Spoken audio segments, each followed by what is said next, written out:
Vous parlez de cette campagne des Européennes. Emmanuel Macron va intervenir jeudi soir à la télévision sur les antennes conjointes de TF1 et France 2.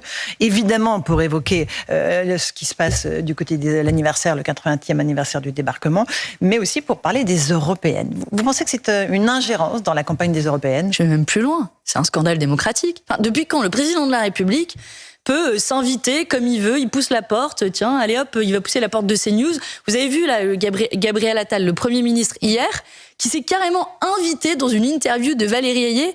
Mais on est revenu au temps de l'ORTF, là, nos représentants politiques peuvent venir, imaginez là, ils poussent ce matin la porte de CNews en mode, oui, mais j'espère que si jamais ils s'invitent sans que ce soit prévu, vous leur dites, coucou, c'est quand même un problème.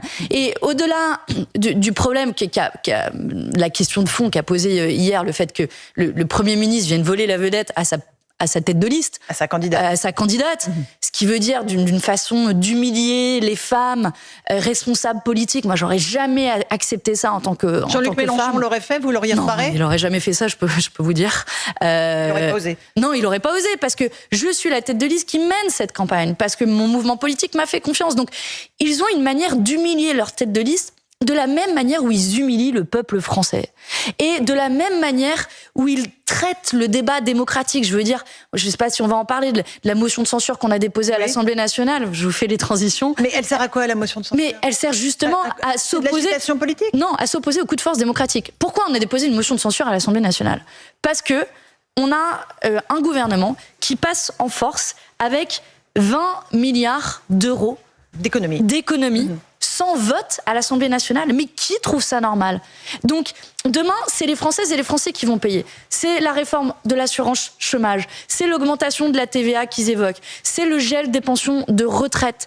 Tous les Français vont en payer le prix. Eh bien, clairement, nous disons que nous voulons censurer ce gouvernement. Et à défaut de l'avoir censuré à l'Assemblée nationale hier, parce qu'ils peuvent compter sur le soutien notamment des Républicains et de la droite. Il vous manquait les voix de la droite, eh bien, nous le censurons dans les urnes ce dimanche. Je dis aux gens qui souffrent du coût de la vie chère, de ce gouvernement qui leur fait les poches, vous pouvez les censurer ce dimanche prochain en votant pour la liste que je conduis de la France insoumise.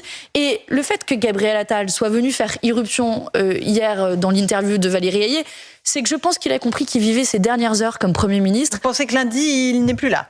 C'est Emmanuel Macron lui-même qui avait dit que le poste de Gabriel Attal était en jeu pour ces élections européennes. Non? Eh bien, si on lui inflige une défaite, on peut faire d'un vote deux coups. Célébrer le pot de départ de Gabriel Attal lundi prochain, ça fera deux choses à fêter, je le souhaite.